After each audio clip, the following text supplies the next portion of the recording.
Bonjour tout le monde et bienvenue au retour des épisodes BookTube. En fait, on a fait une pause pendant l'été de BookTube et on reprend aujourd'hui.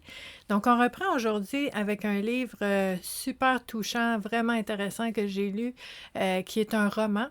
Un roman, comment on appelle ça? Un roman d'inspiration. Donc, si vous êtes ici sur la communauté Vivre à coup de cœur pour écouter les BookTube, il faut savoir que ça, c'est des épisodes que je fais pour vous partager différentes lectures inspirantes qui peuvent être intéressantes dans notre cheminement personnel, de façon au niveau de la santé mentale, de la psychologie, au niveau de la spiritualité aussi, pour nous aider dans notre cheminement.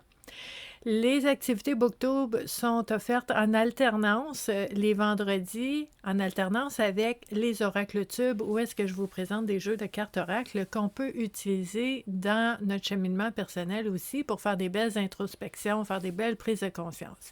Donc, tous les vendredis, BookTube, Oracle Tube, comme ça. Et aujourd'hui, on commence avec un BookTube qui est un livre qui s'appelle « Ne meurs pas avant de mourir » de Alain Williamson.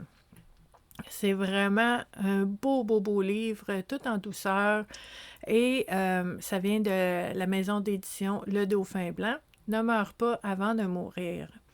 Donc, ce qu'on nous dit sur la 4e de couverture...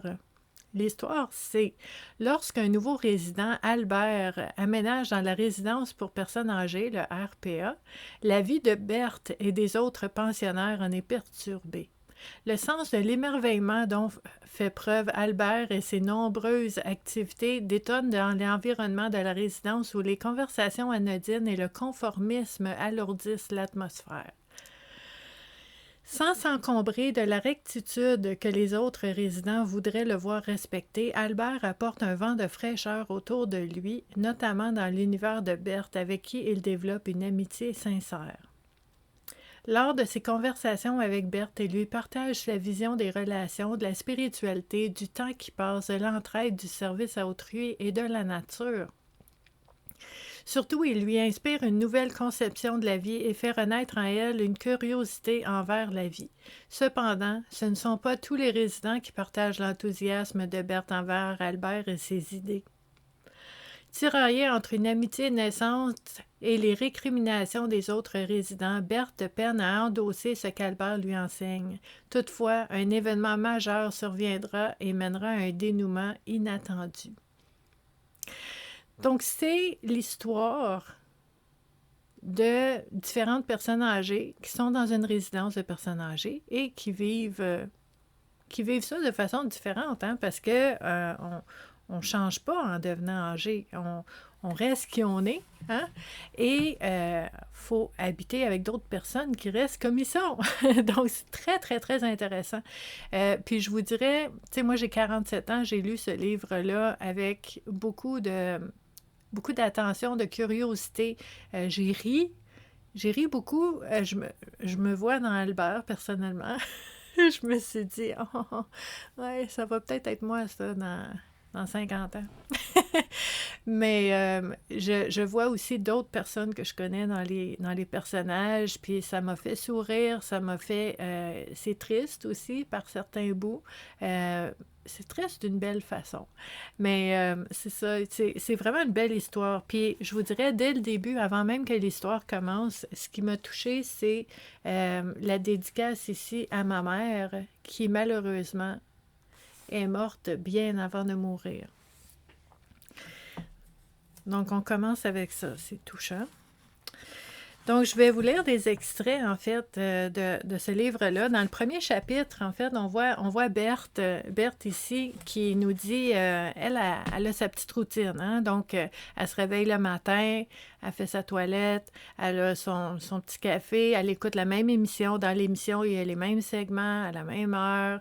Tu sais, puis pour elle, c'est rassurant. Donc, on nous dit ici... Elle a une impression de normalité. Chaque journée se déroulait comme la précédente qui, elle, avait été semblable à toutes les autres auparavant.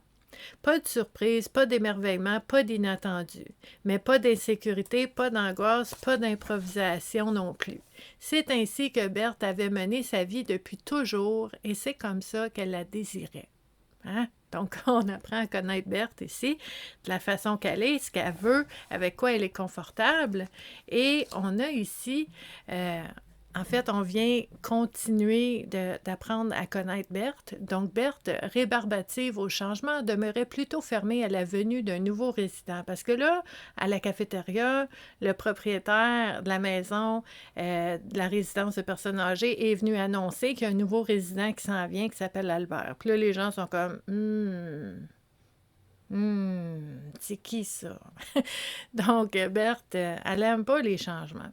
Donc, elle demeure plutôt fermée à la venue d'un nouveau résident, d'autant plus qu'il se joindrait de toute évidence à la même table qu'elle pour manger, puisque toutes les autres tables étaient pleines. Oh oh, on vient de rajouter 1 degré d'inconfort.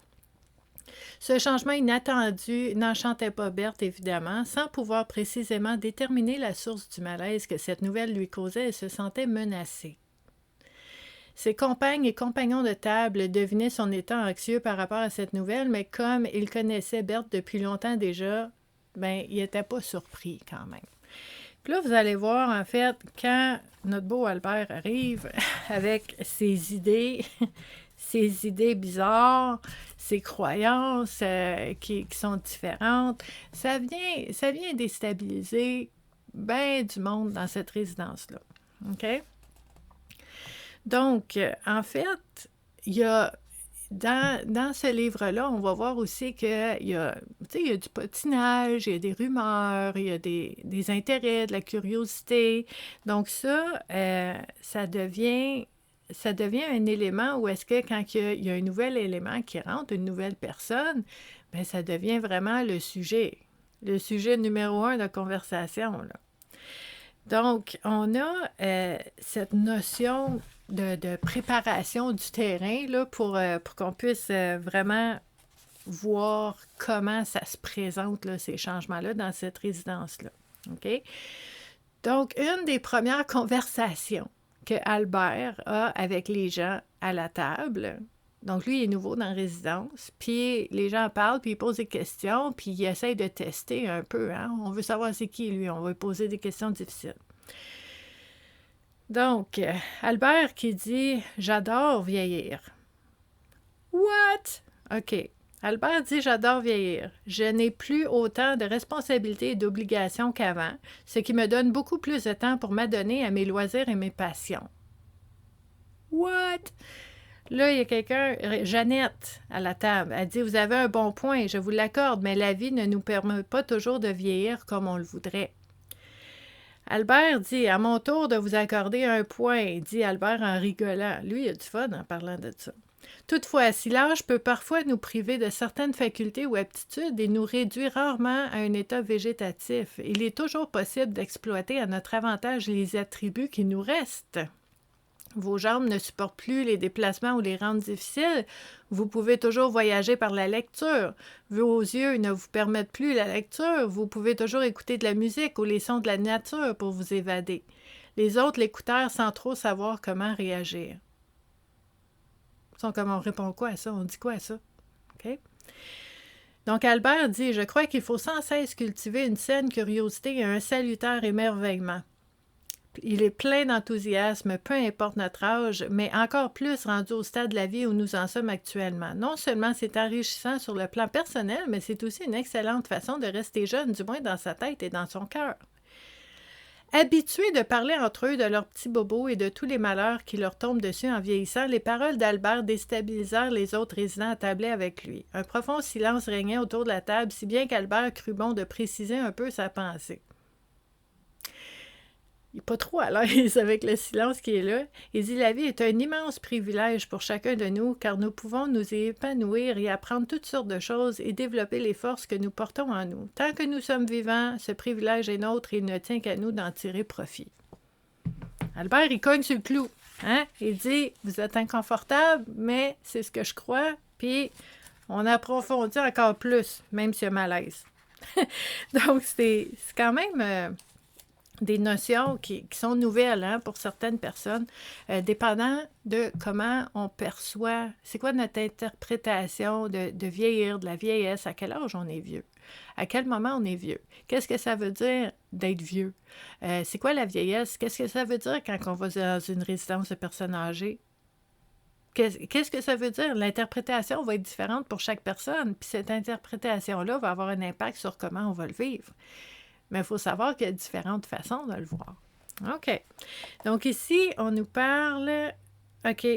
En fait, là, ici, Berthe est avec Albert. OK? Puis ils sont allés se promener, ils vont prendre des marches. Puis Albert, il est émerveillé devant tout, là. Il voit des écureuils, des papillons, des oiseaux, et la rivière, la nature, puis il est comme « wow » sur tout ça. Puis Berthe est comme mais c'est quoi qu'il y a d'extraordinaire là-dedans? Ils n'ont pas la même façon de voir les choses. OK? Donc, Albert va dire à Berthe ici, « Ah, pardonnez mon enthousiasme devant cette magnifique journée, je me laisse facilement emporter par l'émerveillement devant la beauté de la vie. Il y a tant de belles choses à voir, tant de parfums à respirer, tant de couleurs à admirer. Que voulez-vous, Berthe? Je suis un éternel amoureux de la vie. » Berthe répond, « Eh bien, peut-être l'êtes-vous parce que la vie vous a épargné bien des tourments. C'est sans doute alors plus facile de l'apprécier. » Donc, Berthe qui pense que Albert, il a eu une petite vie facile, qu'il n'a jamais eu d'épreuves ou de problèmes, parce que pour elle, c'est la seule façon d'expliquer que quelqu'un puisse vivre d'émerveillement et aimer la vie tant que ça. Mais Berthe, elle ne sait pas qu'Albert, il en a vécu des choses, puis il en vit encore.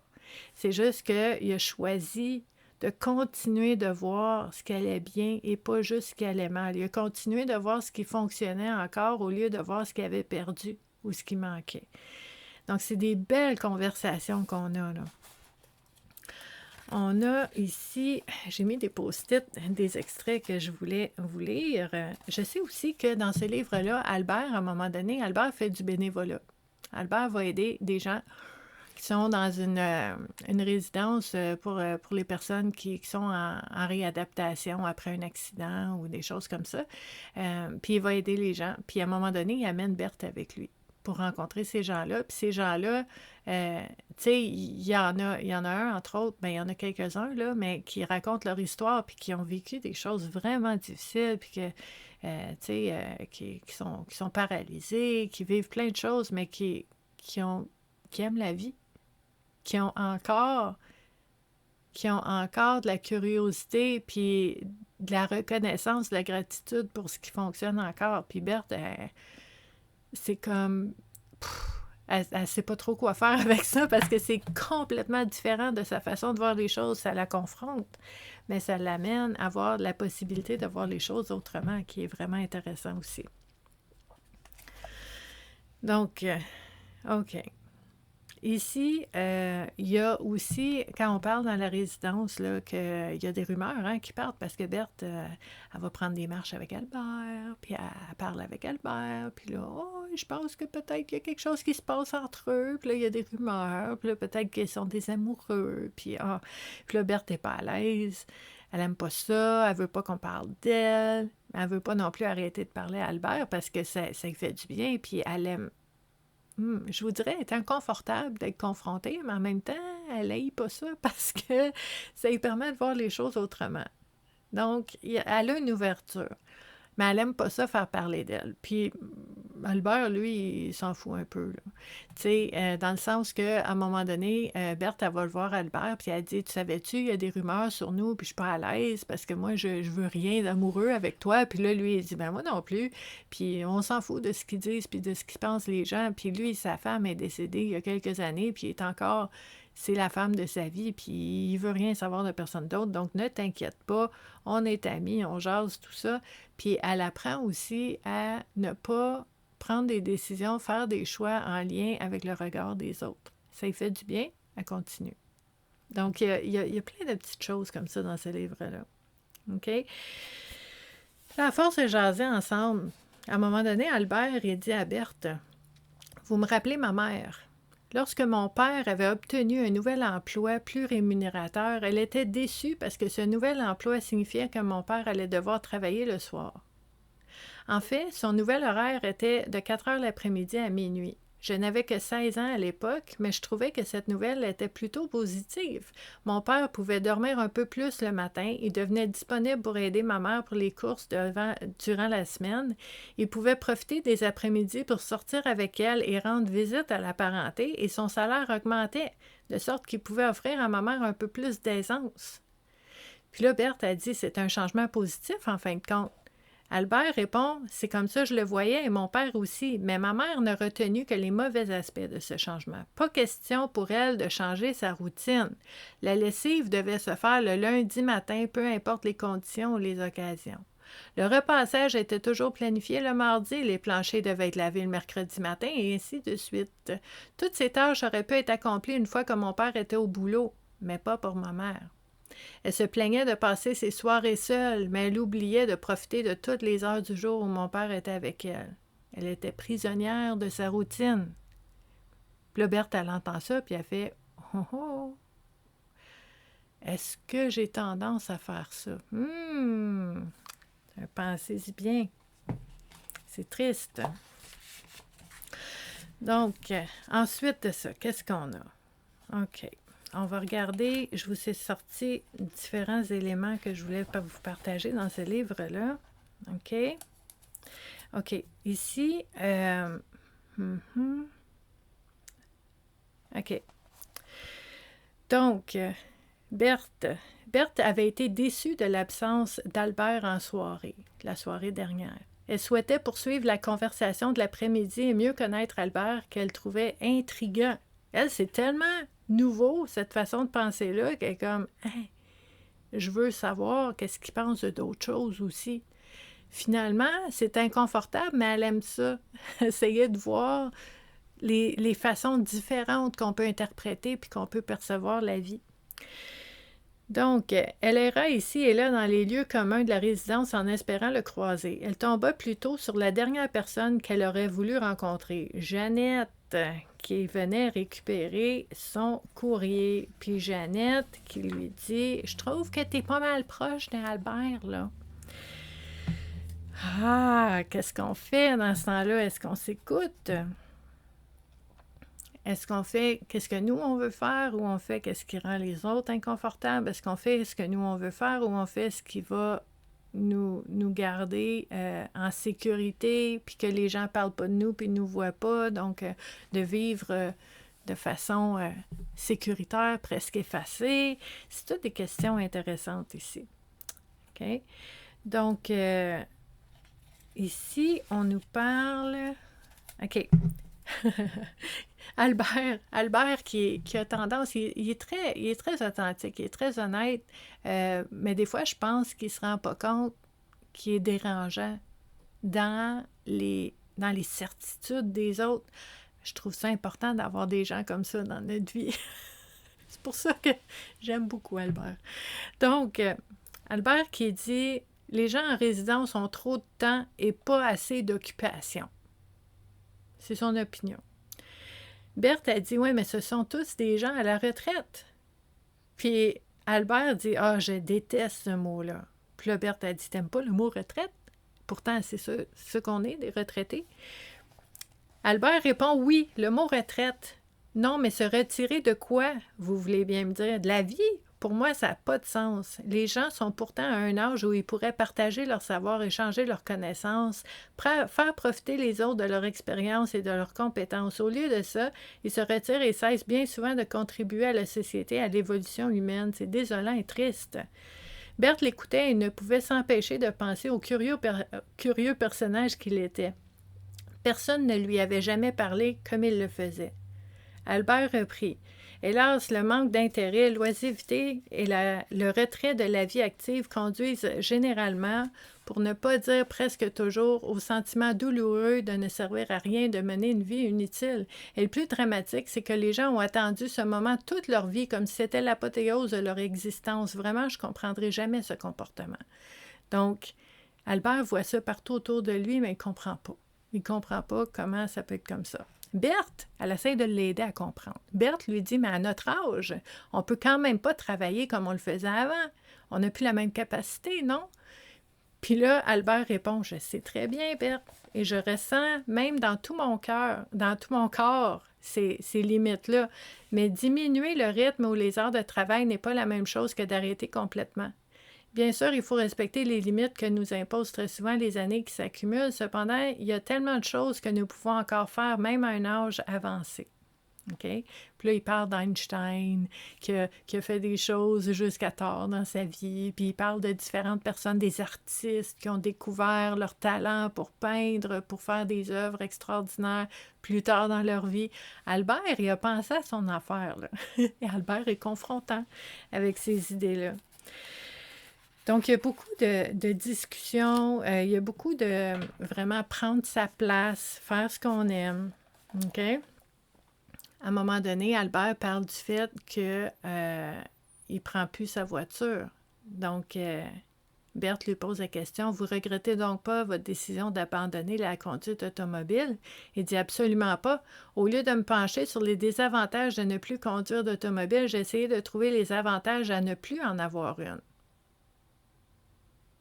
Vous voyez pourquoi j'aime Albert. J'aime sa façon de penser. OK? Il ne regarde pas ce qu'il a perdu. Il regarde les avantages du fait qu'il n'y a plus ça. Donc, et puis il dit, ils sont nombreux les avantages. Moins de dépenses, moins de concentration requise, plus de temps pour lire ou profiter des déplacements. Conduire, c'était très bien. Ne plus conduire, c'est aussi très bien. Et je n'aime pas entretenir des regrets. C'est inutile et jamais positif. Si vous voulez explorer d'autres façons de voir la vie, de voir le fait de vieillir, le vieillissement, les résidences pour personnes âgées, très bon livre pour faire ça. Pour vous-même, pour les personnes qui sont proches de vous aussi. OK? Là, j'ai un dernier post-it aussi que je voulais vous parler. OK. Donc, Albert dit « Ne peignez pas pour les autres ni pour obtenir leur approbation. Ne peignez pas pour faire carrière. Peignez pour vous, pour votre propre bonheur. Faites-le pour satisfaire ce désir qui est en vous, pour exprimer votre créativité, pour exploiter cet élan créatif que vous ressentez, mais que vous étouffez depuis toujours. » Parce que Berthe a dit « Moi, j'aurais toujours aimé ça peindre, mais je pense pas que je serais bonne. » Puis là, je suis rendue bien trop vieille, là, c'est plus le temps de ça. Lui, il dit « Non! Hey, vas-y, fais-le pour toi. » Berthe était songeuse. Le rêve de peindre qu'elle ressentait depuis son adolescence pouvait-il se réaliser à son âge avancé? Était-ce une folie que d'y songer, que de l'envisager? OK? Puis ce qui est beau dans ce livre-là, puis je vous dis pas la fin parce qu'il faut lire ce livre-là, mais un des éléments que je trouve beau, c'est que au fil du temps, puis des conversations, puis de s'ouvrir à des nouvelles façons de voir la vie, éventuellement, Berthe va vraiment aller voir le gestionnaire là, de sa résidence pour personnes âgées, puis va dire « Hey, moi, j'aimerais ça qu'on ait un groupe de peinture, puis un groupe de lecture, puis je m'en occupe, puis je vais le faire, puis je vais aller chercher des gens, puis on va faire ça toutes les semaines, puis ça devient quelque chose de très, très, très positif. Mais il faut oser. Il faut croire que c'est possible, même à notre âge. Il faut aussi, je pense que quelque chose qui m'est resté en tête avec ce livre-là, c'est de rester connecté aux possibilités qui sont là pour nous, peu importe qu'est-ce qui arrive. Il y aura toujours des possibilités, il y aura toujours des choses qu'on peut faire, qu'on peut vivre, même si ça change. Puis oui, ça implique des deuils, mais ça implique aussi de s'ouvrir à la prochaine étape, puis d'en faire quelque chose de beau. Donc, ne meurs pas avant de mourir. Roman d'inspiration. Je vous invite à lire ce livre-là si c'est des sujets qui vous touchent, qui vous intéressent. Pour les intervenants aussi, les intervenants, les psychologues, les gens qui travaillent en santé mentale, en relation d'aide, je pense que c'est un très bon livre pour avoir une vision des choses différentes pour les personnes qui pensent à aller en résidence, qui résistent peut-être à aller en résidence, pour les personnes qui ne savent pas qu'est-ce qu'ils vont aller faire là, pour les personnes qui ont de l'anxiété sur le fait de vieillir. ou pour la famille, les proches de ces personnes-là. C'est un très beau livre à lire. Donc, je vais vous mettre en lien là, sous la vidéo pour en savoir un petit peu plus sur ce livre-là. Et si vous aimez tout ce qui touche au bien-être et à la santé mentale, bien, je vais vous mettre les différents endroits où est-ce que vous pouvez joindre la communauté Vivre à coup de cœur pour parler de plein de choses en lien avec le bien-être et la santé mentale, incluant les booktubes et les oracles-tubes. Donc, je vous remercie beaucoup d'avoir été là, puis je vous dis à la prochaine. Bye!